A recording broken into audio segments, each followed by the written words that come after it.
पोखरण में सरकारी दफ्तरों की लापरवाही और संवेदनहीनता का एक चौंकाने वाला मामला सामने आया है। पोखरण तहसील कार्यालय ने 11 वर्षीय बच्ची रुखसाना के मूल निवास प्रमाण पत्र के आवेदन को यह कहते हुए वापस कर दिया है कि वह अपने पति या सास ससुर का पहचान पत्र लगाए।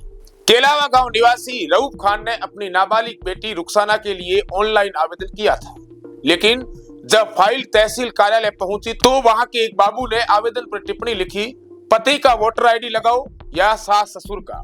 इतना ही नहीं, यह टिप्पणी डालने के बाद आवेदन को सेंड बैक कर दिया गया। इस टिप्पणी को देखकर रऊफ खान और उनके परिवार के होश उड़ गए।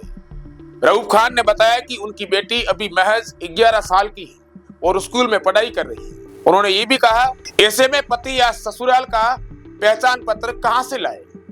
रऊफ ने हैरानी जताते हुए कहा, वे पिछले कई दिनों से तहसील कार्यालय के चक्कर लगा रहे हैं। कभी बाबू को बच्ची के नाबालिग होने की जानकारी देते हैं तो कभी सिस्टम की गलती समझाने की कोशिश करते हैं, लेकिन किसी अधिकारी ने अब तक कोई ठोस जवाब नहीं दिया। इस पूरे मामले ने इलाके में चर्चा का माहौल बना दिया है। लोगों का कहना है कि यह घटना प्रशासनिक लापरवाही और मानवीय संवेदनाओं की कमी का जीता जागता उदाहरण है।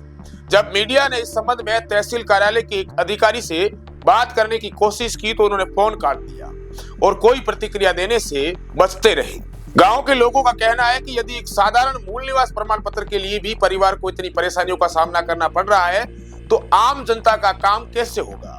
11 साल की मासूम बच्ची से पति का पहचान पत्र मांगना न केवल शर्मनाक है बल्कि यह सरकारी व्यवस्था में व्याप्त अव्यवस्था और गैर जिम्मेदारी को भी उजागर करता है। यह घटना यह सोचने पर मजबूर करती है कि सरकारी कार्यालयों में संवेदनशीलता और समझदारी कब आएगी, ताकि आम लोगों को अपने अधिकारों के लिए यूं ही अपमान और परेशानी का सामना न करना पड़े। लगातार सोशल मीडिया पर यह खबर तेजी से वायरल होती नजर आ रही है। दरअसल बात यह है कि मेरे भतीजी का एक मूल निवास था, उसको हमने ऑनलाइन किया ई मित्र से। उनका ये रीजन लिख करके वापस सेंड बैक कर दिया कि इसके पति का या इनके सास ससुर की जो वोटर आईडी है वो लगाएं।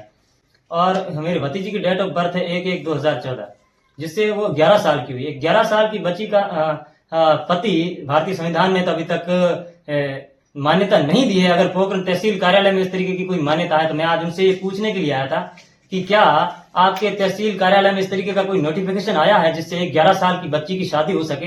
अगर आया है तो मुझे वो नोटिफिकेशन मुहैया करवाइए ताकि मैं उस नोटिफिकेशन के जरिए इसकी शादी करके मूल निवास बना सकूं। लोग अलग अलग तरीके से प्रतिक्रियाएं दे रहे हैं। ऐसी खबरों को देखने के लिए द बवाल के साथ जुड़े रहें। धन्यवाद।